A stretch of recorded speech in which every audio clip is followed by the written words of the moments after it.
지난주에는 지성소에 놓아둘 기구인 언약궤를 아래쪽 궤짝 부분과 위에 뚜껑 부분, 속죄판 이렇게 둘로 나누어서 살펴보았고, 오늘은 성소 바깥쪽에 있는 지성소 바깥쪽에 있는 성소에 놓아둘 기구들 가운데서 두 개, 지금 함께 읽은 떡상에 대한 부분과 31절에서 40절에 나오는 등잔대에 대한 부분, 이 두 개 내용을 살펴보려고 합니다.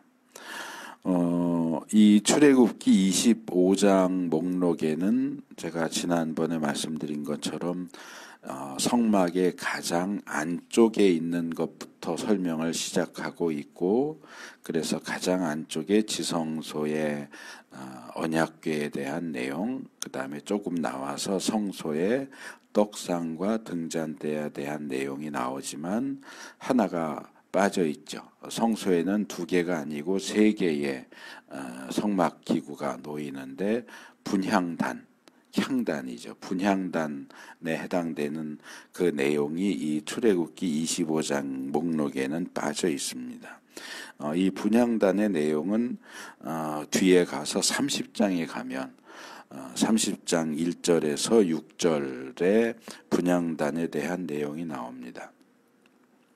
여기에 왜 분향단에 대한 내용이 빠졌는지, 왜 분향단만 뒤에 가서 따로 나오는지는 그 이유를 정확하게 알 수 없지만 30장에 나오는 내용들을 쭉 한번 훑어보면 분향단을 비롯해서 거기에 살을 향이나 또 제사장 위임식, 성막 봉헌식에 사용할 향기름, 향을 섞은 기름에 대한 내용, 이런 내용들이 함께 나오기 때문에 아마도 관련되어 있는 비슷한 내용들을 묶어서 말하기 위해서 분향단을 뒤에 따로 이야기하지 않았나 생각을 합니다. 정확한 것은 알 수 없지만, 그래서 성소에서 25장에, 그리고 오늘은 떡상과 등잔대 두 개에 대해서만 말씀을 나누려고 합니다. 먼저 떡상에 대한 내용입니다. 떡상을 만드는 재료, 규격, 그리고 모양에 대한 내용은 23절에서 25절에 나옵니다.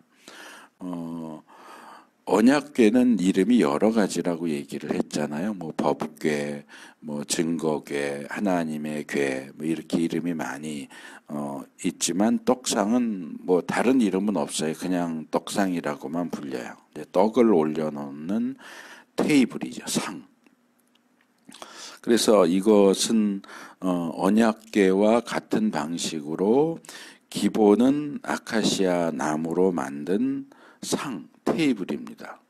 그러니까 언약궤는 궤, 뒤주 같은 형태의 안이 비어있는 궤짝이었다고 하면, 이 상은 말 그대로 우리가 사용하는 테이블 같은 상이고, 그 나무로 만든 상을 언약궤와 마찬가지로 순금으로 입힙니다.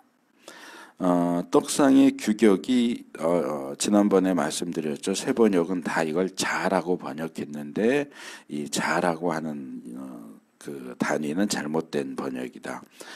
자는 30cm고 원래 여기 나온 것은 암마, 히브리어로는 암마, 라틴어로는 규빗인데, 이 팔꿈치 끝에서 이렇게 가운데 손가락 끝에까지 이렇게 쭉 펼쳤을 때의 길이 45.6cm, 그래서 15cm, 거의 16cm 정도 차이가 나기 때문에 이 정확한 규격이 나올 수가 없다 하는 거 말씀을 드렸어요. 그래서 길이가 2자, 너비가 1자, 높이가 1자 반, 요 정도니까 이것을 센티미터로 환산을 하면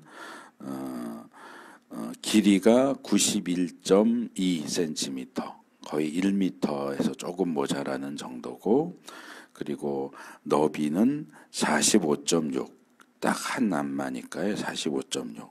그러니까 여기 앞에 놓여 있는 요 테이블보다 살짝 조금 넓다라고 생각하시면 될 것 같아요.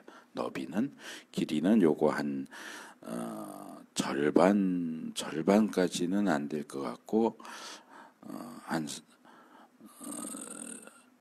3분의 1이면 또 짧고 좀 애매하네요. 길이가 어쨌든 1m 정도 생각해서 잘라보시면 요거보다 조금 더 넓고 높이는 68.4cm. 그래서 언약궤의 크기와 비교하면 길이와 너비는 한 3분의 2 정도 되고 높이는 똑같습니다. 그래서 요런 규격으로 이제 상을 테이블을 만들어라. 그렇게 이야기를 하고 있습니다. 그리고 테이블이니까 이게 전체가 다 상자처럼 돼 있는 게 아니고 밑에는 다리가 있고 위에는 상판이 있죠. 그래서 이 상판을 다 금으로 씌운 다음에 이 주변 바깥쪽 부분을 금패를 다시 또 만들어서 붙입니다. 금패를 두르고 손바닥 너비만한 턱, 그러니까 손바닥 이렇게 하면 길이가 되는 거니까 이 정도 되겠죠. 너비니까 한 10cm 정도 되려나. 손바닥 너비만한 이 턱을 쭉 둘레에 붙이라는 거죠. 그러니까 그거는 거기 이게 이제 떡을 올려놓는 떡상, 우리가 보통 그렇게만 생각하지만 아까 읽은 말씀에 보면 거기에 뭐 대접도 올라가고 병도 올라가고 잔도 올라가고 다른 이제 기구들이 같이 올라가니까 떡도 그렇고 그런 다른 그릇들이 떨어지지 않도록 이렇게 마치 여기 강대상 앞에 턱 만들어 놓은 것처럼 이제 거기에 턱이 있어서 밑으로 물건들이 밑으로 떨어지지 않도록 그렇게 턱을 만들라고 이야기하는 것 같습니다. 그래서 제가 보내드린 첫 번째 그림이 이제 일반적인 떡상의 모양입니다. 그래서 이렇게 작은 테이블 같이 있고 그 상판 이 가장자리 부분에 이거는 손바닥 너비보다는 길이 정도에 해당될 것처럼 보이는데 이렇게 뾰족뾰족하게 이렇게 마치 손바닥 쭉 이렇게 옆으로 나열해 놓은 것 같은 턱이 있죠. 그래서 턱을 붙이고 그 턱의 둘레에도 가장자리도 역시 금태로 둘르라고 이야기합니다. 그리고 이제 이거는 테이블만 있지 않고 이 사진에는 테이블 위에 떡이 올려 있고 그리고 이 떡 두 줄 있는 거 저 뒤쪽에 보면 병도 하나 올려져 있죠. 금으로 되어 있는 병이 올려져 있고 이 떡 위에 떡을 이렇게 6개씩 쌓아 올렸는데 떡 위에 무슨 향로 같은 게 올려져 있죠. 이거는 이제 뒤에서 제가 다시 설명을 드리도록 하겠습니다. 그래서 이게 이제 떡상의 가장 일반적인 모습이다라고 생각을 하시면 될 것 같습니다. 가장 표준적인 모습입니다. 그 다음에 26절에서 28절로 넘어가면 이 떡상도 역시 이 광야 생활 가운데 계속 이동을 해야 되기 때문에 금고리 4개를 만들어서 이 떡상 아마 상판과 다리가 연결되는 부분 거기에 금고리 넷을 붙이고 이 넓은 면에 붙였겠죠. 여기 그림에 있는 것처럼. 그리고 거기에 역시 아카시아 나무로 만들어서 금을 씌운 봉을 끼우도록 되어 있습니다. 아마 떡상의 크기가 언약궤보다 작았기 때문에 이것은 아마 앞뒤로 1명, 그래서 2명이서 옮기지 않았을까. 4명이 붙어서 들기에는 너무 좁죠.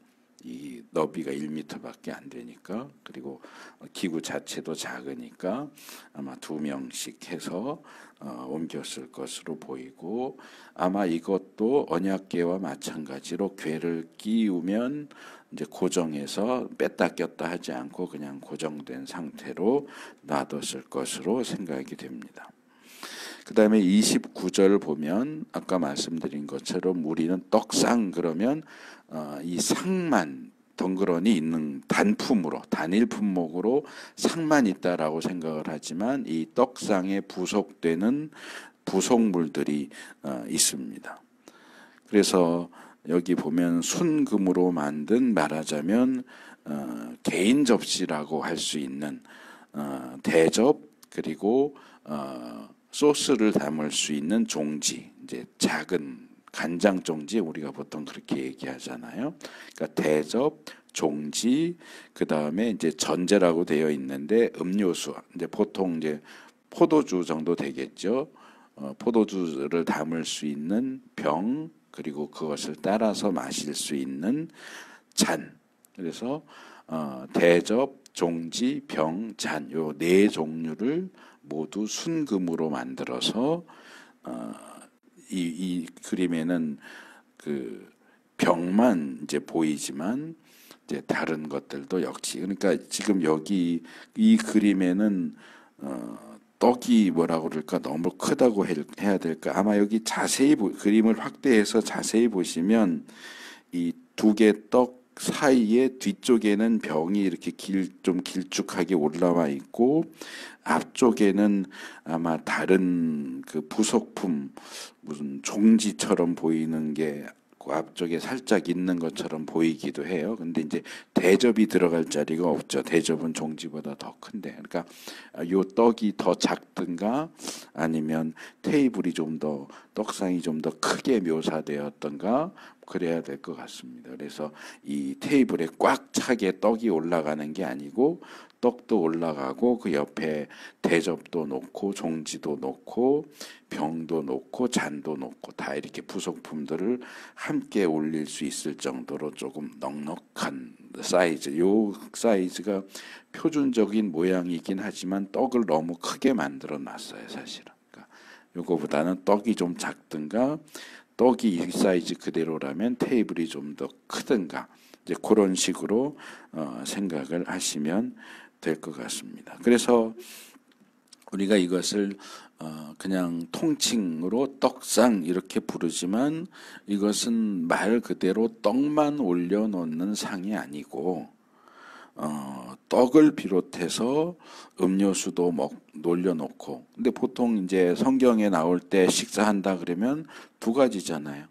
우리는 뭐 밥, 국, 반찬 뭐 이렇게 하지만 이스라엘 사람들은 빵하고 음료수하고 이렇게 두 개니까 사실은 이것은 떡상이라기보다는 식탁이에요.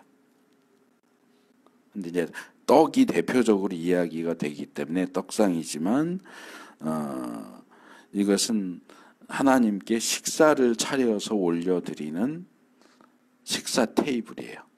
빵과 그리고 음료수를 함께 올려드리고 그것을 덜어 먹을 수 있는 어떤 대접, 종지, 소스도 찍어 먹을 수 있는 소스 넣는 종지, 병, 잔 이런 것들이 다 한 세트로 세트 메뉴로 올려드릴 수 있는 밥상이다.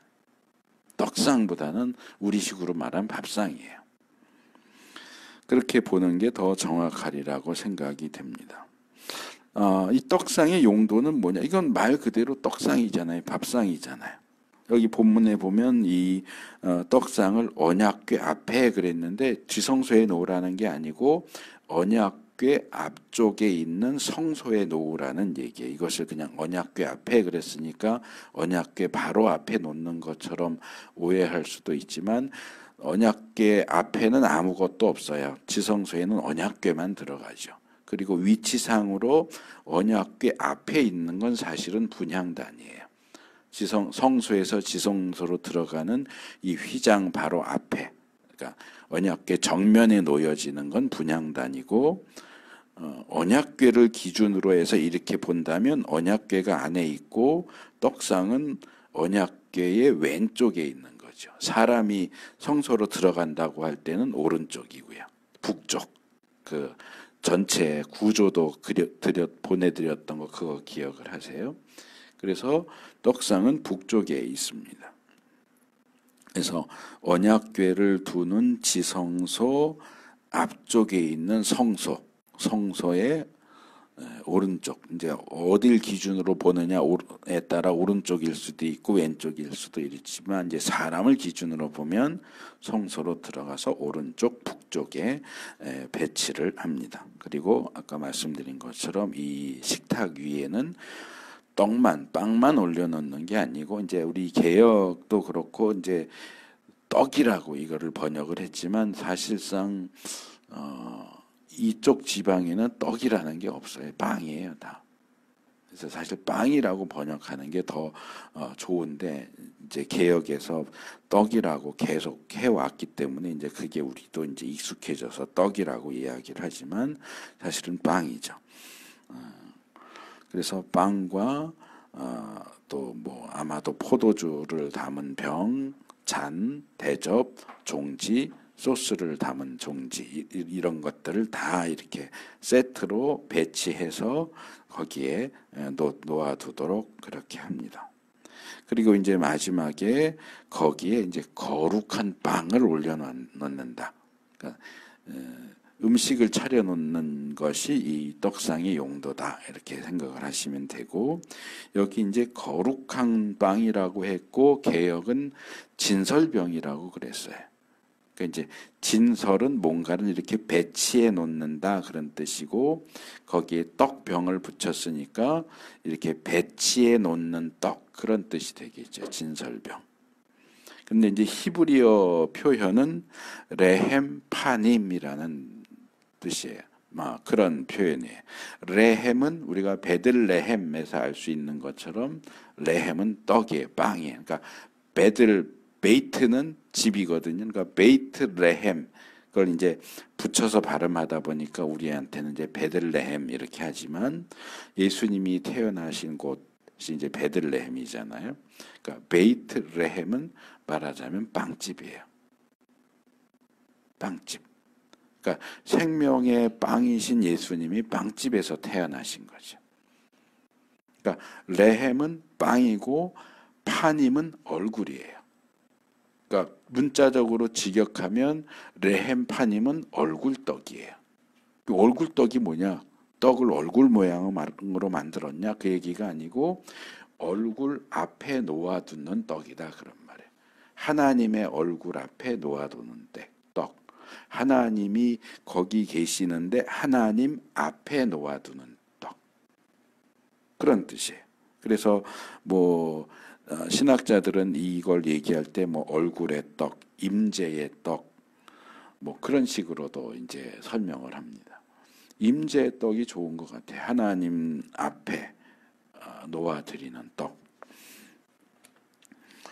그래서 본문에는 그냥 이렇게만 나오지만 레위기 24장 5절에서 9절을 가면 이 진설병에 대한 이야기가 좀 더 자세하게 나오는데, 거기 5절에 보면 또 과자라고 돼 있어요. 빵하고 과자는 엄연히 종류가 다른데 여기는 빵이라고 레헴이라고 했다가 거긴 또 과자라고 하고, 왜냐하면 이 진설병은 유교병이 아니에요. 예전에 무교절 말씀드릴 때 유교병, 무교병 말씀을 드렸잖아요. 이 밀가루 반죽을 해서 거기에 효모, 이스트를 넣어서 발효시켜서 구워서 만든 빵은 유교병. 이스트가 들어가서, 그러니까 식빵 같은 거 생각하시면 돼. 이렇게 부풀어 있고 부드러워요. 식감도 훨씬 더 좋고 맛있고. 이게 유교병. 그리고 이걸 밀가루 반죽만 해서 이스트를 넣지 않고 바로 구우면, 제가 이제 그 참크래커 이런 걸로 많이 예를 들지만 참크래커 같은 과자가 돼요. 이거는 부들부들하지 않아요. 딱딱해요. 그러니까 이거는 빵이라기보다는 과자에 가까운. 그러니까 유교병은 같은 떡병자를 쓰지만 유교병은 식빵같이 푹신푹신하고 부드러운 빵이고, 무교병은 참크래커 같은데 좀 사이즈가 큰 넓적한, 그리고 조금 얄팍한 과자 같은 빵이에요. 사실은 빵이라고 말하기 좀 어려운 거죠. 근데 여기 진설병으로 쓰는 빵은 유교병이 아니고 무교병이에요. 그러니까 과자라고 불러도 크게 무방하지 않아요. 딱딱하다는 얘기죠. 이 무교병을 만드는 데는 여기 진설병은 밀가루의 10분의 2 에바. 이제 어려운 용어들이 자꾸 나오죠. 10분의 2. 그러니까 10분의 2면 이것을 뭐라고 얘기를 해야 될까? 한 에바가 4.5리터예요. 4.5리터니까 이 페트병 2개가 넘어요. 이제 페트병이면 이제 액체지만 가루로 이제 밀가루니까 이제 같은 단위로 쓰잖아요. 그러면 페트병 하나가 보통 1.5리터에서 2리터짜리니까 1.5리터면 3개 정도에 해당되는데 그 3개 정도 되는 밀가루를 반죽해서 10분의 2니까 이제 이걸 어떤 분들은 정말 10분의 에바에 2에바니까 2에바로 만든다 이렇게 계산하는 분이 있는데 그렇게 계산하면 안 돼. 그럼 그냥 2에바로 이렇게 하면 되는 걸 굳이 10분의 2에바로 그럴 필요가 있겠어요. 그러니까 1에바의 10분의 2, 20%니까 0.9리터죠.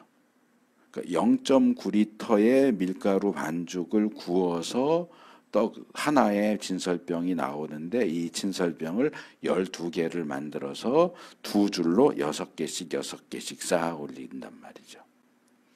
그러니까 이게 빵이 작은 크기는 아니에요. 거의 그 빵가게에서 파는 맘모스빵 정도 된다라고 생각을 하시면 될 것 같아요. 그거는 맘모스빵은 그것도 유교병에 해당되기 때문에 좀 푹신푹신하고 물렁물렁하지만 이거는 과자 같은 건데 조금 두껍고 크다라고 생각을 하시면 돼요. 그래서 그걸 계산하면 0.9 하나가 0.9리터인데 그게 6개씩 올라가면 54리터고 이걸 킬로그램으로 환산을 하면 1리터가 1kg다. 물로 기준으로 했을 때 보통 그렇게 보기 때문에 5.4kg예요. 그러면 꽤 무겁죠.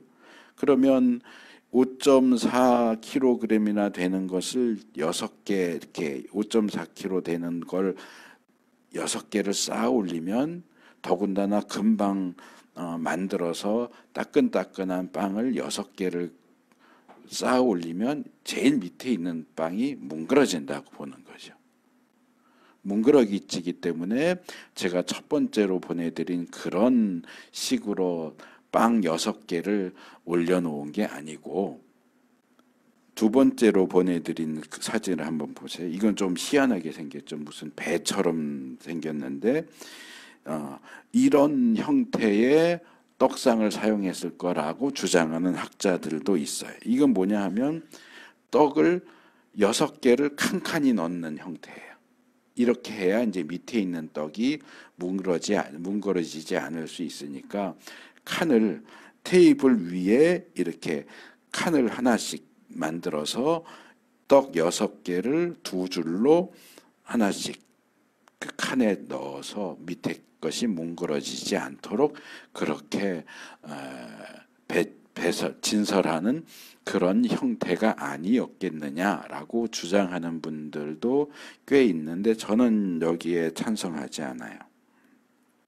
일단은 이 두 번째 그림의 떡상 모양은 성경이 설명하지 않고 있는 모습이에요. 이런 복잡한 모습이면 여기에 대한 설명도 그 위에 뭐 이렇게 금으로 해가지고 6칸을 만들어서 떡을 한 칸씩 다 넣을 수 있게 만들어라 이렇게 설명을 했을 텐데 그런 설명이 전혀 나오지 않는다는 거고 또 하나는 아까도 설명했듯이 이 진설병은 유교병이 아니라 무교병이라는 거예요.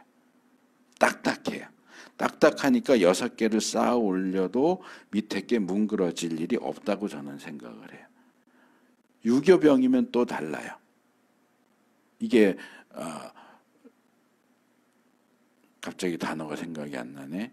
이게 말랑말랑하고 부드러운 거면 5.4kg나 되는데 이걸 6개를 쌓아 올리면 밑에 게 뭉그러질 수도 있겠지만 그건 유교병인 경우 이고 무교병인 경우에는 그만큼 쌓아 올려도 뭉그러질 이유가 없고 이렇게 칸칸이 만들어서 넣을 이유가 없다. 그래서 가끔 보면 이 떡상을 이런 모양으로 제시하는 것도 볼 수 있는데 이거는 제가 볼 때는 성경적인 모양은 아니에요.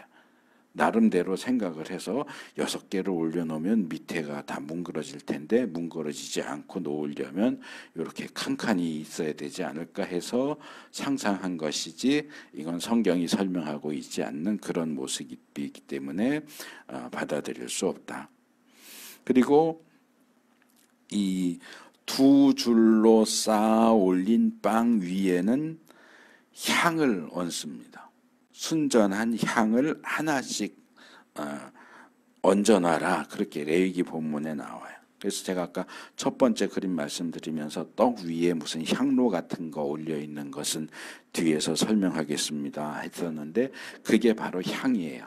향을 담은 향로를 하나씩 올려놔라 그랬는데 2줄이니까 이제 2개가 각각 떡 위에 하나씩 올려 있는 그림을 그렇게 모형을 만들어 놓은 것인데, 일반적으로 이제 우리가 레위기 2장에 가서 살펴보겠지만 곡식을 제물로 삼아서 하나님 앞에 드리는 소제에는 기본적으로 향을 첨가하도록 되어 있습니다. 이제 소제는 곡식 가루를 가루 상태인 채로 드리는 방식도 있고 그걸로 음식을 빵을 만들어서 드리는 방식도 있는데 음식으로 만들어서 드릴 때는 향을 거기다 더하지 않아요. 그리고 가루 형태로 드릴 때만 거기에 향을 놓아서 함께 이제 태우면 향 타는 냄새도 나니까 밀가루 타는 냄새도 뭐 좀 구수할 수도 있고 이제 타면 탄내가 나겠지만 향이 같이 타니까 향기로운 냄새가 나겠죠. 그래서 가루 형태의 소재를 드릴 때는 항상 향을 같이 넣게 되어 있고 이 진설병도 사실은 곡식으로 빵을 만들어서 바치는 것이기 때문에 소재의 한 종류예요. 레위기 2장에는 진설병에 대한 내용이 나오지 않지만 진설병도 소재물 가운데 하나입니다. 그러니까 향을 같이 해서 드려야 되는데 조금 전에 설명드린 것처럼 레위기 2장에 보면 음식으로 만들어서 바치는 경우에는 향을 안 넣거든요, 사실은. 그러니까 이 진설병에 향을 넣는다라고 하는 것은 조금 예외적인 경우라고 말할 수 있겠죠. 그리고 곡식 가루로 드릴 때 향을 넣는 것은 태우기 때문인데 진설병은 태우지 않는단 말이에요. 그러니까 태우지 않는데 거기 향을 얹으면 이 향내가 빵에 배서 먹기 힘들어진단 말이에요. 물론 하나님이 직접 그걸 드시는 건 아니지만 나중에 일주일에 한 번씩 바꾸거든요. 이 경우는 올려놓고 구워서 배치해서 일주일 놔뒀다가 일주일 후에 또 새롭게 만들어서 갖다 넣으면서 이걸 빼면 이 떡상에 올려놨던 떡은 제사장들이 먹게 돼 있어요. 나중에 이제 사무엘서 보면 다윗이 사울을 피해서 도망갈 때 제사장을 찾아가고 먹을 거 없습니까? 그럴 때 이 진설 떡상에서 빼낸 떡은 있는데 너희는 제사장이니 아니니까 먹을 수 없어. 그랬을 때 다윗이 그거라도 좀 먹게 해달라고 그래서 먹잖아요. 신약에도 예수님이 그걸 이제 예로 들어서 설명하시는 장면이 나오고 그게 바로 이 진설병이에요. 그래서 어쨌든 나중에 제사장이 그걸 먹게 되는데 향을 그냥 맨으로 떡 위에 올려놓으면 밑에 건 상관없지만 제일 위에 있던 것은 그 향의 그 냄새가 배서 먹기 힘들어질 수도 있거든요. 그러니까 또 태우는 것도 아니고 그래서 아마 이 경우에는 향을 빵 위에 바로 올려놓는 게 아니고 이렇게 향로를 사용을 해서 향로 안에 넣어서 향로채 놓아둔 게 아닐까 상상이죠. 그런 생각에서 이런 모양을 만든 것인데 그 부분은 명확하진 않아요. 향을 어떤 방식으로 향을 그냥 올려놨는지 향로에 넣어서 올려놨는지 그건 알 수가 없고 만약에 진설병 위에 향로에 넣어서 올려놨다면 떡상의 부속 기구들 가운데 향로도 만들어라 하는 내용이 나와야 할 텐데 향로를 만들라는 내용은 안 나온단 말이에요. 그러니까 제 생각에는 아마 향로 없이 올려놨을 가능성도 있다. 또는 성경이 모든 걸 일일이 다 세세하게 설명하는 게 아니니까 뭐 향로를 만들어서 사용했을 가능성도 있다. 그러니까 이거는 맞고 이거만 맞고 저거는 틀려 이렇게 말하기는 어렵고, 떡상의 모양 같은 경우도 제가 두 번째 그림은 틀리다라고 얘기했지만 성경의 기록에 잘 안 나오는 좀 엉뚱해 보이는 내용이 있기 때문에 틀리다라고 말한 거고, 남아있는 것이 없기 때문에 우리가 100% 확실하게 이거라고 말할 수는 없어요. 제가 언약궤 설명할 때도 말씀드렸지만, 그러다 보니까 상상으로 만드니까 온갖 모양이 다 나오는 거예요. 그래도 어쨌든 우리로서는 기준으로 삼을 수 있는 게 성경의 기록밖에 없으니까 성경 기록을 좀 세세하게 살펴보면서 나와 있는 여러 개의 모형들 가운데 그래도 성경이 묘사하는 것에 가장 가까운 것은 요거다. 요 정도는 얘기할 수 있겠다. 이게 100% 이거야 라고 말하기는 어렵지만 성경이 얘기하는 것에 비추어 본다면 요게 가장 성경이 이야기하는 것에 가까워 라고 말할 수는 있겠죠. 그래서 향을 직접 올렸는지 향로에 담아서 올렸는지 이건 확실하지 않다. 이제 그 정도 말씀을 드리고, 이제 이 떡상이 뭘 의미하느냐. 자, 이 떡상에 올려지는 대표적인 것이 진설병이에요. 빵이에요. 그래서 이 진설병은 소재와 마찬가지로 소재와 동일한 의미를 가져요. 그게 뭐냐? 소재가 가지고 있는 의미는 뭐냐? 하나님께서 하나님의 백성들에게 먹을 양식을 주셨다는 거죠. 하나님이 우리에게 먹을 양식을 주셨기 때문에 감사하는 마음으로 하나님이 주신 양식의 일부를 하나님께 돌려드리는 거예요. 그러니까 말하자면 어린아이가 부모님이 사탕을 한 봉지 줬으면 감사하는 마음으로 그 중에 몇 개를 꺼내서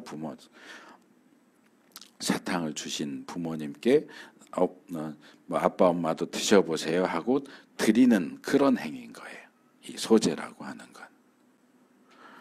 그래서 하나님이 먹을 양식을 우리에게 주셨다라고는 하지만 이게 빵이 하늘에서 뚝 떨어지는 게 아니잖아요.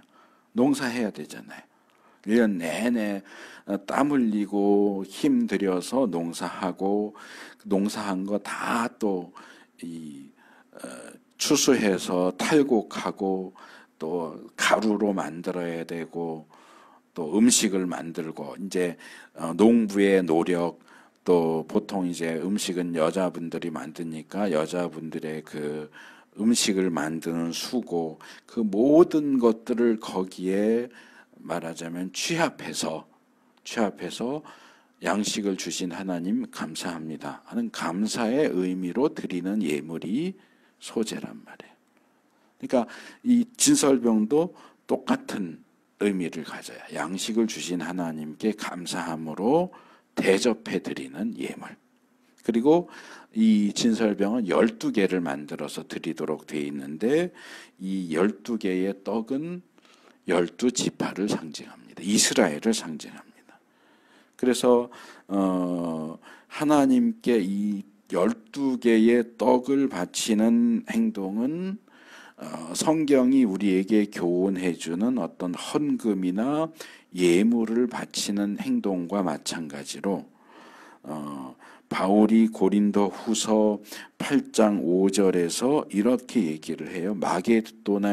마게도냐 교인들이 헌금한 것에 대해서 칭찬하면서 그들은 우리가 기대한 이상으로 하나님의 뜻을 따라서 먼저 자신들을 주님께 바치고 우리에게 바쳤습니다.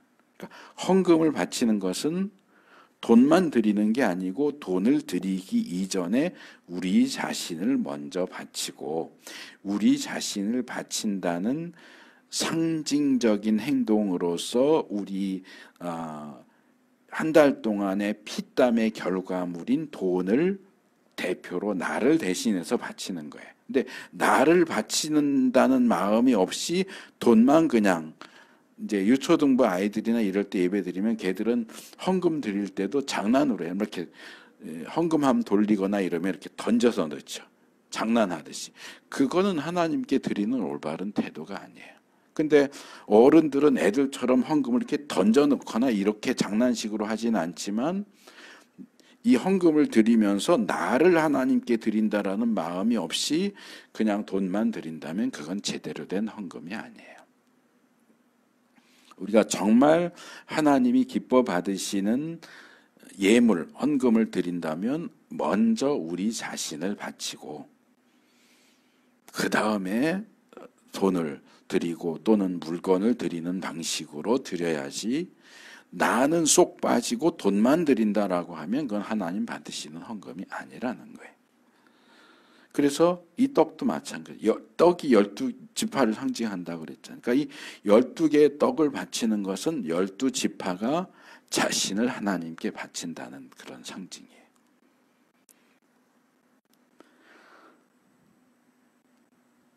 또 이 떡상은 명칭이 여기 바쳐지는 것이 레헴파님이라고 그랬잖아요. 진설병.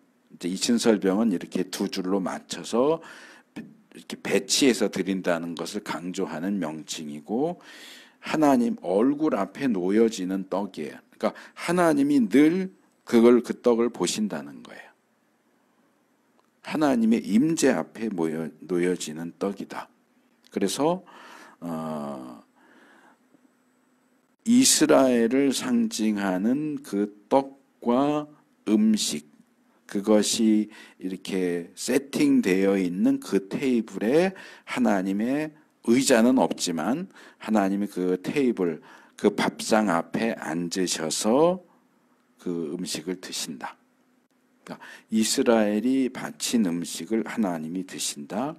그리고 이것을 신약식으로 말하면 예수님이 천국을 얘기할 때 많이 예를 드셨던 잔치, 잔치 비유 말씀하시잖아요. 천국은 잔치와 같다. 그러니까 음식을 차려서, 물론 그것을 이스라엘 백성이 먹진 않아요. 일주일 있다가 제사장이 먹지만 결국은 뭐예요? 그 같은 떡상에 올려졌던 음식을 하나님과 제사장이 나눠 먹는 거예요. 그러니까 잔치예요. 이것은 말하자면 천국의 모형이에요.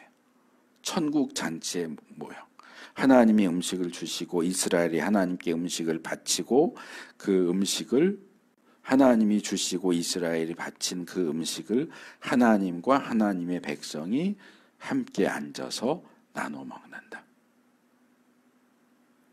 그래서 우리 교회 안에서도 사실은 지금 코로나 때문에 그걸 못하고 있지만 같이 밥 먹는 건 굉장히 중요합니다. 식탁 교제라고 그러죠. 이 식탁 교제, 같이 밥을 먹는 식구. 각 가정별로도 식구지만 교회도 한 교회에 소속된 이들은 매주 하나님 앞에 함께 예배드리고, 마치 이스라엘이 하나님 앞에 제사 드리고 이 화목제물 드리면 그 제물 이렇게 같이 나눠 먹듯이 하나님 앞에 예배드리고 함께 식사를 나누는 이 공동 식사, 천국 잔치를 상징하는 천국 잔치 음식을 함께 나누어 먹는 식구다. 그래서 함께 밥 먹는 거 굉장히 중요해요, 사실은. 그리고 마지막으로 이것은 또한 우리가 아까 보통 성찬식 때 부르는 찬송인데 왜 지금 이 찬송을 부르나 뭐 이렇게 생각하셨을지 모르지만 예수님을 상징하죠. 하나님이 우리에게 주신 요한복음 6장 35절 48절에서 말씀하신 대로 나는 생명의 떡이다. 이 진설병은 생명의 떡이신 예수님을 상징하는 거예요. 그래서 하나님께 우리 자신과 우리의 수고와 헌신의 결과를 드리고 하나님과 함께 그것을 나누어 먹는 천국 잔치를 상징하는 것이 이 진설병과 떡상, 우리에게 교훈해 주는 의미다. 그러니까 뭐 1대1로 대응시키기는 어렵지만 성막에 나오는 떡상은 오늘날 현대 교회에 적용하자면 예배 드리고 나서 함께 먹는 점심 식사를 상징한다. 이렇게 말할 수도 있어요. 이게 꼭 그거다 이렇게 말하기는 어렵지만 의미를 생각해 본다면 그런 거에 해당돼요. 그러니까 예배 왔고 예배 드렸고 끝났으니까 이제 가자 이게 아니고 거기서 음식 차려서 같이 먹고 대화도 하고 하는 그것도 우리가 하나님의 백성들, 하나님의 자녀로서 하나님 앞에서 천국을 함께 누리는 하나의 공동체, 하나의 식구로서 굉장히 중요한 시간이라는 거죠. 그래서 우리가 그것도 빨리 회복될 수 있도록 소원하고 기도할 필요가 있다 하는 겁니다. 두 번째로 등잔 때입니다. 31절에서 41절입니다. 일단 31절에서 40절이 등잔대에 대한 기록인데 31절에서 36절까지가 등잔대가 어떤 모양이냐 하는 것을 상당히 길게 설명을 하고 있어요. 그런데 이 설명만 읽어서는 절대로 등잔대가 어떤 모습인지 상상을 해낼 수가 없어요. 그래서 제가 참고하시라고 일단 등잔대 사진을 2개 먼저 보내드렸어요. 첫 번째는 이건 실물 사진인데요. 예루살렘 유대인 지역에 있는 골든 메노라, 황금 메노라. 이제 이 등잔대를 히브리어로 메노라라고 하거든요. 그래서 이제 메노라라는 히브리 명칭도 아마 꽤 들어보셨을 것 같아요. 저희도 그 모형만 사온 게 있긴 한데 어쨌든 그래서 메노라는 유대인 또는 이스라엘을 상징하는 다윗의 별과 함께 꽤 중요하게 사용되는 상징입니다. 그래서 이 골든 메노라가 실제 이스라엘 땅에 있는 건데 이건 사실은 성경이 얘기하고 있는 그 등잔대하고는 전혀라고 말하면 안 되고 기본적인 모양은 비슷한데 세세한 부분에 들어가면 성경이 얘기하는 모양하고 전혀 달라요. 두 번째 보내드린 모양을 자세히 보세요. 이게 성경이 얘기하는 모양과 거의 가장 가까운 모양입니다. 이거하고 비교해 보시면 이 첫 번째 골든 메노라는 이 가지가 그냥 매끈하잖아요. 가지만 있잖아요. 이건 잘못된 거예요. 왜 이스라엘 사람들이 자기네 민족에게 주어진 건데도 이걸 이렇게 제대로 조사하고 연구해서 좀 제대로 모양을 재현을 하지 엉터리로 만들었는지 이해가 안 돼요. 이거 엉터리예요. 첫 번째는. 두 번째 사진을 중점으로 해서 모양을 보시면 일단 기본 모습은 어떠냐? 이제 이것은 나무를 사용하지 않고 그냥 순금, 금덩어리를 두들겨서 수공예로 이런 모양을 만드는 겁니다. 순금을 두들겨서 만드는데 등잔대의 밑받침, 밑에 받침 있죠. 받침, 그 다음에 줄기, 기본 줄기, 세로로 되어 있는 중앙에 있는 거 얘기하는 겁니다. 기본 줄기, 그 제일 위에 등잔, 그러니까 거기 심지가 있고 기름을 이제 해가지고 불 피우면 거기 불이 켜질 수 있도록 하는 등잔. 그리고 그 밑에 꽃받침이라는 게 있어요. 그러니까 이게 그냥 꽃받침 이러면 이게 어떤 모습인지 절대로 알 수가 없죠. 꽃받침과 꽃을 하나로 이어놓으라고 하는데 이게 무슨 꽃이고 어떤 꽃받침, 꽃이 어떻게 연결되어 있나 이런 것들을 이해하기가 상당히 힘들다는 거죠. 그리고 이 등잔대의 기본 줄기, 이 중간에 세로로 이렇게 우뚝 있는 그 기본 줄기에서 양쪽으로 격가지가 6개가 나오는데 왼쪽으로 3개, 오른쪽으로 3개 해서 이렇게 등잔대로 놓고 보면 하나의 등잔대에 불을 7개 켤 수 있게 돼 있죠. 중앙 가지에 양쪽 귀에 3개씩 해서 6개의 곁가지 해서 이 제일 위에 동그랗게 이렇게 돼 있는 게 여기 등잔대인데 그 등잔 부분인데 이 등잔이 7개가 있어서 불을 총 7개를 켤 수 있게 돼 있죠. 그리고 등잔대의 각 격가지도 마찬가지로 꽃받침과 꽃잎을 연결해서 만들어라 이렇게 돼 있어요. 그래서 이 설명을 보면 등잔대의 줄기는 34절에 중앙의 기본 줄기에 있는 것을 포함해서 모두 꽃받침과 꽃잎을 갖춘 감복숭아 꽃 모양 잔 4개를 쌓아놓은 모양으로 만들어라. 이게 설명만 들으면 이해를 할 수가 없는데 이게 그 얘기예요. 자, 두 번째 그림을 자세히 보세요. 제일 밑에 받침에서부터 올라가요. 올라가면 자, 첫 번째 곁가지가 나오는 제일 밑에 게 있죠. 요게 꽃 모양이에요. 꽃과 잎이 연결되어 있는 이게 첫 번째 말하자면 꽃 모양, 첫 번째 꽃 모양이고요. 이게 첫째 가운데 연결되어 있는 첫째 왼쪽으로 가볼게요. 왼쪽에 두 번째 꽃, 세 번째 꽃, 네 번째 꽃. 그러니까 가지꽃, 가지꽃, 가지꽃 이런 식으로 해서 꽃봉오리가 4개가 있게 만든다는 거죠. 근데 첫 번째 그림은 그런 게 전혀 안 돼 있어요. 이게 잘못 만든 거예요. 그래서 이제 사이즈는 조금씩 달라지지만 똑같은 방식으로 4개의 꽃, 가지 이런 형태로 해서 7개의 가지가. 그러니까 중앙에도 그게 4개죠. 연결된 부위가 3개고 제일 위에 하나가 더 있고. 그렇게 해서 4개의 꽃과 가지가 쭉 가다가 꽃이 있고 가지가 또 가다가 꽃이 있고 또 가지가 가다가 꽃이 있고 이런 식으로 해서 4개의 꽃과 가지가 연결된 상태로 총 7개의 가지가 나와 있는 모습. 이게 성경이 설명하고 있는 메노라의 기본적인 모습입니다.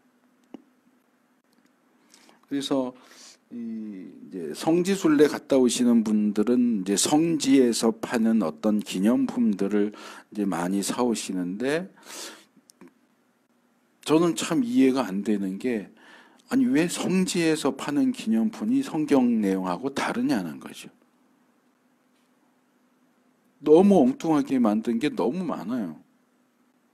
그래서 이 골든 메노라 같은 경우도 그렇고 제가 아프던 해에 아내가 이스라엘에서 제 선물이라고 이 뒤에 어딘가 있는데 그 언약궤 메고 가고 있는 모형을 사가지고 왔는데 제가 그거 보자마자 고맙다고 안 하고 이거 틀렸네. 틀리게 만들었어요. 여기 보시면 4명이 이렇게 메고 가는 장면인데 언약궤 모습이 다 노출되어 있어요. 그런 장면은 성경이 전혀 나오지 않아요. 이게 얼마나 중요한 문제인데 차라리 그렇게 만들 거면 제가 지난번 주에 보내드린 것처럼 사람이 메고 가는 모습 말고 그냥 언약궤만 놓여있는 모습을 저렇게 만들었다면 틀렸네 소리 안 할 텐데 메고 갈 때는요. 이동할 때는 먼저 제사장이 들어가서 3겹인가 4겹인가로 언약궤를 꽁꽁 싸매요. 다 싸매요. 그리고 이걸 들고 가는 레위인은 언약궤 모습을 볼 수가 없어요. 볼 수 있는 건 채밖에 없어요. 나머지는 다 포장해가지고 그냥 뭉태기로 보이는 그걸 들고 가지 저렇게 괴짝도 그룹도 다 보이는 형태로 언약궤를 이동하지 않는다는 거예요. 근데 성지에서 만든 언약궤 모양이 성경이 묘사하는 내용하고 달라요. 혹시라도 레위인이 그 언약궤를 이렇게 덮지 않은 것을 허락받지 않은 상태의 언약궤를 보면 그걸 본 레위인은 죽게 돼 있어요. 그래서 제사장이 먼저 가서 다 덮는 거예요. 꼼꼼하게. 이게 바람 불면 날아가지 않도록 잘 덮어서 꽁꽁 묶어가지고 채만 이렇게 보이게 만들면 그때서야 레위인이 들어가서 그걸 들고 옮기는 일만 한다고요. 그런데 저렇게 다 드러나 있는 상태에서 언약궤를 옮긴다고요? 그건 비성경적이고 반성경적이에요. 그걸 성지에서 팔고 있다고요. 그걸 또 좋다고 사와요. 아니요.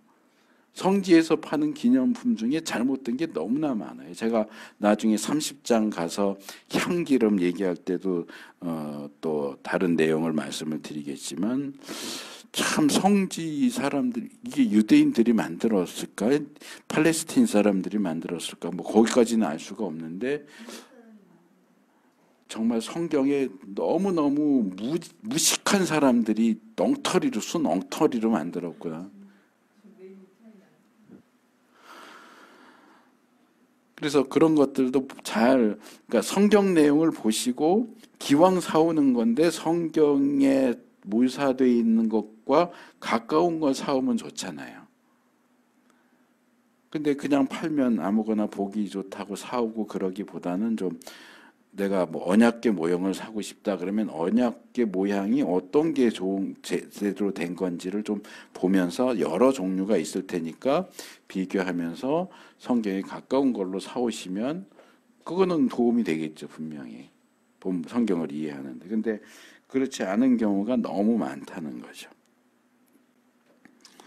그래서 한마디로 말하면 여기서 묘사하고 있는 등잔대의 모습은 이 두 번째 그림하고 거의 두 번째 그림이 완벽하지는 않아요. 그것도 완벽하진 않지만 가장 비슷하게 제가 인터넷에서 검색해서 본 등잔대 모습들 가운데는 가장 성경의 묘사와 비슷한 것이고, 근데 이 두 번째도 완벽하지 않다고 하는 것은 크기 때문에 그래요.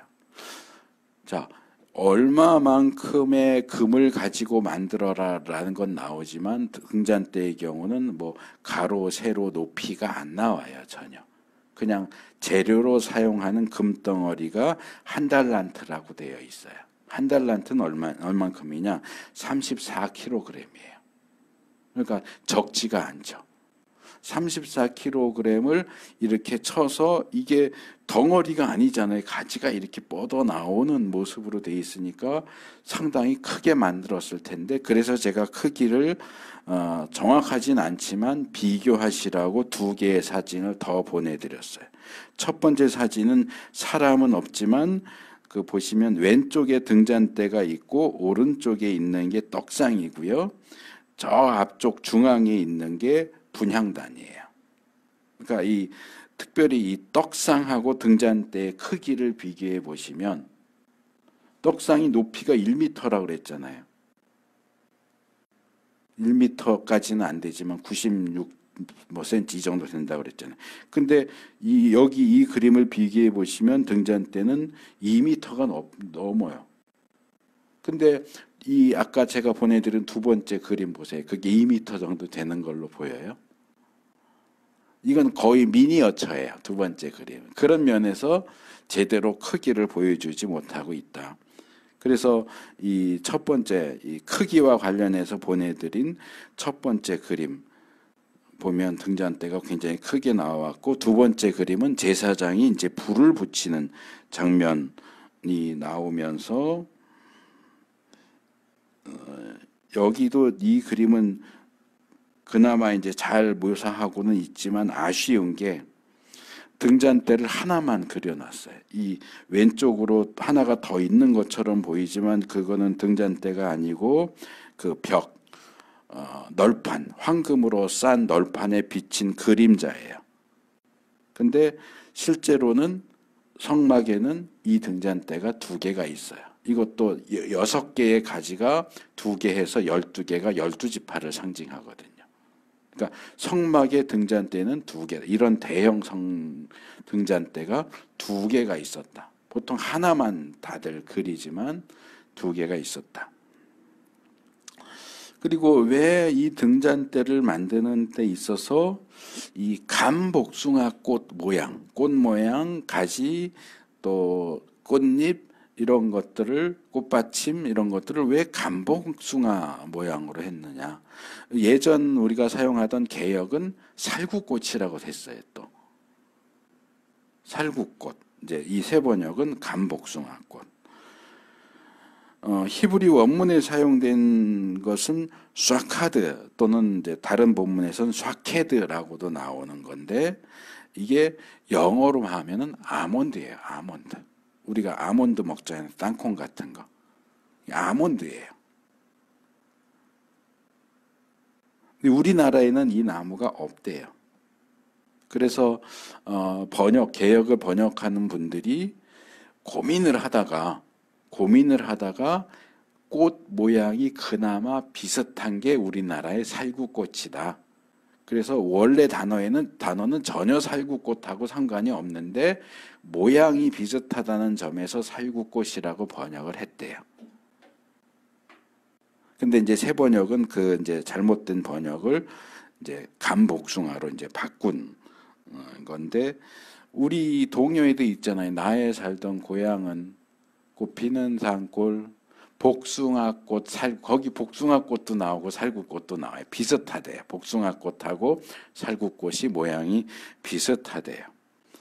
그래서 이 세 번역의 감복숭아꽃이 정확한 번역이기는 한데 우리한테는 감복숭아보다 오히려 아몬드가 더 익숙하잖아요. 그러니까 그냥 번역을 아몬드 꽃 이렇게 했어도 그게 더 친숙하게 느껴지지 않았을까. 그래서 이것도 제가 참고하시라고 꽃 그림 2개를 보내드렸어요. 첫 번째 그림은 고흐가 그린 아몬드 꽃 그림이에요. 이건 그림이고요. 두 번째 사진이 실물 사진이에요. 아몬드 꽃 실물 사진. 그러니까 요 꽃 모양처럼 등잔대를 만들었다는 거죠. 근데 왜 아몬드 꽃이냐? 그건 몰라요. 근데 제가 언약궤 하면서 몇 번 말씀드렸던 게 나중에 민수기에 보면 이렇게 지도자 주도권 다툼을 하다가 이 아론의 쌍난 지팡이 얘기가 나오잖아요. 근데 이 아론의 쌍난 지팡이에 대한 우리가 그냥 아론의 쌍난 지팡이 그랬는데 본문을 보시면 싹이 나고 꽃이 폈다고 그랬어요. 무슨 꽃이 폈는지 아세요? 아몬드 꽃이에요. 그러니까 아론이 사용하던 지팡이는 아몬드 나무 가지로 만든 지팡이라는 거예요. 그러니까 그 얘기는 뭐냐? 그 당시에 이 이스라엘 사람들에게 이 아몬드 나무, 아몬드 꽃, 아몬드 열매는 굉장히 친숙한 나무였다. 그래서 민수기 17장 8절 하반절에 보면 아론의 지팡이에는 um이 돋았고 싹이 나고 꽃이 피었는데 감복숭아 열매까지 맺혔다. 이렇게 되어 있어요. 그게 감복숭아 나무로 만든 지팡이인 거죠. 그래서 이게 흔하고 친밀하기 때문에 사용한 것일 수도 있고 본문에는 왜 감복숭아 아몬드 나무 모양을 따라고 했는지 설명이 나오지 않으니까 이제 추측을 하는 건데 또 하나 제가 추측을 하는 건 예레미야서예요. 예레미야가 처음 하나님의 부름을 받았을 때 하나님이 이제 언어 유희, 워드 플레이. 그러니까 요즘 소위 말하는 아재 개그 비슷한 건데 비슷한 단어 가지고 하는 이제 워드 플레이를 하나님이 하세요. 하나님이 예레미야에게 환상을 보여주시죠. 너 뭘 보고 있냐? 내가 보여준 거 뭐냐? 했더니 예레미야가 아몬드 나무를 보고 있습니다. 그래. 아몬드 나무가 보입니다. 그랬더니 하나님이 그래, 그거는 내가 너에게 해준 그 말이 실제로 유다 땅에서 이루어지는지 이루어지지 않는지 내가 지켜보고 있다는 것을 상징한다. 아몬드 꽃이 하나님이 지켜본다는 걸 상징한대요. 근데 이것도 번역된 표현만 봐서는 이게 도대체 무슨 말씀을 하는 건지 알 수가 없어요. 근데 히브리 원문으로 보면 너무나 확실해요. 왜냐하면 아몬드 꽃은 이 예레미야의 경우는 샤케드라고 돼 있어요. 샤카드도 돼 있고 샤케드인데 여기는 이제 샤케드. 너 뭐 보고 있느냐? 제가 샤케드를 보고 있습니다. 내가 너한테 샤케드를 보여준 것은 내가 샤카드 하기 때문이다. 이 샤카드는 지켜본다 그런 뜻이에요. 그러니까 왜 샤케드를 보여줬느냐? 하나님이 샤카드 한다는 것의 증거가 샤케드라는 거예요. 그러니까 비슷한 거의 같은 단어예요. 발음도 거의 비슷한 스펠링을 보면 똑같아요. 그러니까 이 샤케드는 샤카드를 보여준다. 내가 샤카드 한다는 사실을 너에게 증명해 보이기 위해서 샤케드 나무를 보여준 거다.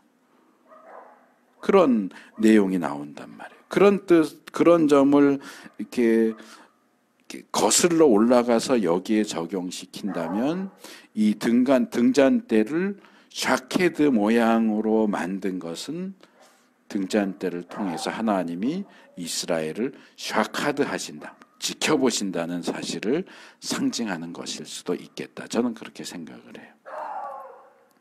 이 부분은 제가 뭐 주석을 많이 찾아보지는 못했는데 어쨌든 제가 여지까지 공부하고 읽어온 책 중에는 그렇게 설명한 내용을 본 적은 없는데 저는 이 예레미야 말씀이 떠올라서 이 등잔대, 샤케드 모양을 따서 만든 등잔대는 샤카드 하시는 하나님을 상징할 수 있다라고 저는 생각을 합니다.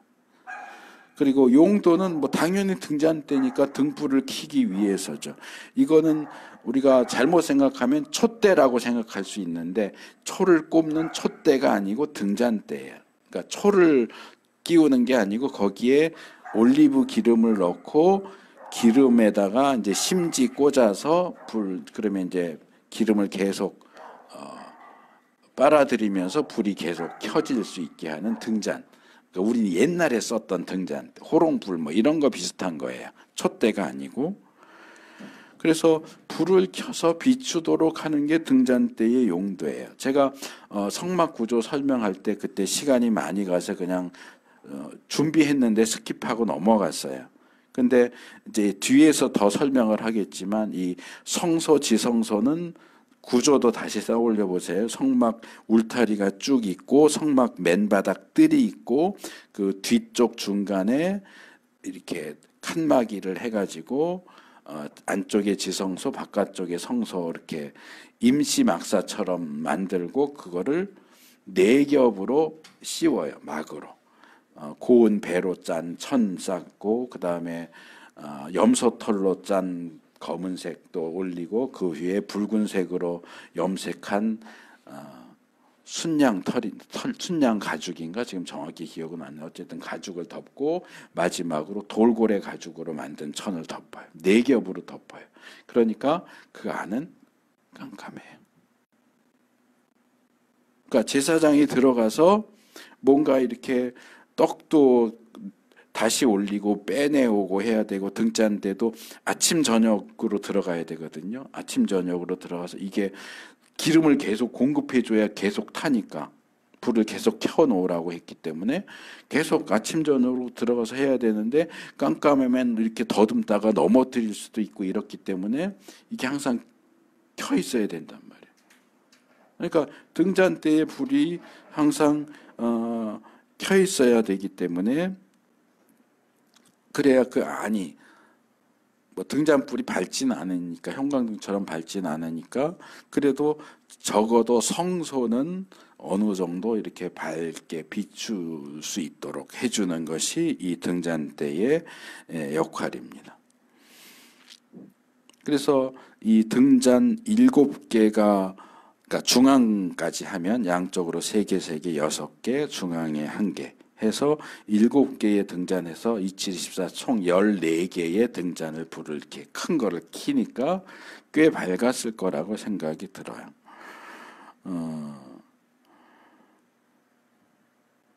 그리고 이제 이것도 부속품이 있죠. 36절, 37절을 보면 떡상의 경우와 마찬가지로 등잔대도 등잔대만 달랑 하나 만들어 놓는 게 아니고 부속품들이 있어요. 등잔불 집게, 그러니까 기름하고 심지가 있으니까 심지 다 탄 거 심지 꺼내야죠. 타고 남은 것도 꺼내야 되죠. 집게, 그리고 그 불똥을 담을 불똥 그릇, 등잔불 집게와 불똥 그릇도 금으로 만들어라. 그래서 매일 제사장이 들어가서 이제 기름 새로 채우고 심지 새로 갈아주고 타고 남은 거 다 깨끗하게 청소하고 그런 일을 합니다. 레위기 24장에 보면 1절에서 4절. 그래서 이 집게와 불똥 그릇도 순금으로 만듭니다. 그래서 여기 40절에 보면 이 모든 것을 내가 산에서 너희에게 보여준 모양 그대로 만들도록 하여라 이렇게 하는데, 이것은 1차적으로 등잔대에 대한 내용이지만 앞에서부터 얘기한 언약궤도 떡상도 등잔대도 하나님이 말씀하신 그대로 만들어라 하는 그 말씀으로도 읽을 수 있습니다. 그래서 제가 첫 시간에 말씀드렸던 것처럼 성막도 그렇고 성전도 그렇고 하나님이 주신 설계도 그대로 만들었다. 그리고 이 성막 건축 출애굽기 36장에서 39장 내용을 보면 계속 반복해서 나오는 게 뭐냐? 이스라엘이 주님께서 모세에게 명하신 대로 만들었다. 제가 노아 홍수 때도 말씀드렸잖아요. 하나님이 명하신 대로 노아가 방주를 만들었다. 하나님이 명하신 대로 만들었다가 계속 반복되는 중요한 부분이에요. 하나님이 명하신 대로 해야 돼요. 하나님의 백성은 우리의 삶의 모든 부분들을 하나님이 명하신 대로 해야 돼요. 그걸 내가 바꾸면 안 돼요. 빼거나 더하거나 바꾸거나 그러면 안 돼요. 하나님의 말씀도 그렇잖아요. 빼지 말라 그러잖아요. 더하지 말라 그러잖아요. 뭐 바꾸지 말라는 나오지 않지만 많은 사람들이 그렇게 해요. 성경에서 내 마음에 안 드는 건 빼고 내 마음에 드는 건 집어넣고 또 바꾸고. 아니요, 그러면 안 돼요. 우리는 이 성막을 만드는 이스라엘 백성처럼 방주를 만든 노아처럼 하나님께서 우리에게 명하신 대로 한치도 어김없이 철저하게 순종하는 하나님의 백성이 되어야 됩니다. 거기에 내 뜻과 내 생각을 섞어서 그것을 혼잡하게, 바울이 고린도후서 2장 17절과 4장 2절에서 말씀을 혼잡하게 한다고 책망하는 내용이 나오는데, 말씀을 혼잡하게 섞어서 짬뽕 만들면 안 돼요. 순수한 말씀 그대로를 배우고 익히고 행할 수 있어야 됩니다. 자, 이 등잔대가 의미하는 게 뭐냐? 기본적으로는 12지파를 상징을 하고요. 유대인들은 이 등잔대가 이제 감복숭아 나무고 아몬드 나무이긴 하지만 이것을 모세하고도 연결을 시켜요. 그래서 모세가 처음 하나님을 만났을 때 어떻게 했어요? 광야에서 불이 붙어 있는 가시떨기 나무 가운데서 하나님 만났잖아요. 그래서 이 등잔대, 나무와 꽃 모양으로 만든 불 붙이는 등잔대는 모세가 하나님을 처음 만났던 이 가시떨기 나무, 불 붙은 가시떨기 나무에서 만난 하나님을 상징한다. 이렇게 이제 얘기하기도 하고요. 또 이게 중간 가지까지 해서 7개라고 그랬잖아요. 그러니까 이 7개의 가지는 일주일을 상징한다. 그리고 가운데 있는 가지는 안식일이다. 이렇게 얘기하기도 하고요. 또 이 등잔대는 신약적으로 말하면 요한복음 8장 12절에서 나는 세상의 빛이다 라고 말씀하신 세상의 빛이신 예수님을 상징하기도 하고, 12개의 가지가 이스라엘 12지파를 상징한다면 가운데 가지를 빼고 얘기한 거잖아요. 7개씩 하면 14개인데 12개로만 얘기를 하잖아요. 그러니까 저는 이 이스라엘 12지파를 상징하는 6개의 가지를 제외한 중앙 가지는 예수님을 가리키는 게 아닐까라고 저는 생각을 합니다. 그래서 신약식으로 말하면 이 등잔대는 빛이신 예수 그리스도, 그리고 예수님을 따라서 예수님이 마태복음 5장 14절에 말씀하신 것처럼 너희도 세상의 빛이다. 그래서 세상에 비친 하나님의 백성들까지도 상징하는 것이 이 등잔대가 아닌가 말씀을 맺겠습니다. 오늘 우리가 성소에 놓는 떡상과 등잔대의 어떤 모습, 특징, 크기, 그리고 그것들이 뭘 의미하는가 하는 것에 대해서 살펴봤습니다. 이것들은 각각 우리와 언약을 맺으신 하나님 자신, 양식을 주시는 하나님, 생명의 떡이신 예수님, 지켜보시는 하나님, 빛 되시는 예수님, 그리고 그분을 믿고 따르는 하나님의 백성이 어떤 존재냐. 하나님의 백성, 이 수고해서 만들어서 바친 음식, 또 어떤 예수님의 빛을 받아서 세상을 밝게 비치는 그리스도인, 세상에 비친 이스라엘과 그리스도인, 또 식탁 교제와 천국 잔치, 또 이 세상에 빛을 비춘다, 이런 전반적인 내용들을 말씀을 드렸습니다. 그래서 우리가 이 내용들을 살펴보면서 하나님께서 우리에게 베풀어 주신 은혜와 우리가 하나님께 드려야 하는 헌신과, 그리고 우리가 하나님과 함께 이 세상을 향해서 무엇을 행해야 하는가,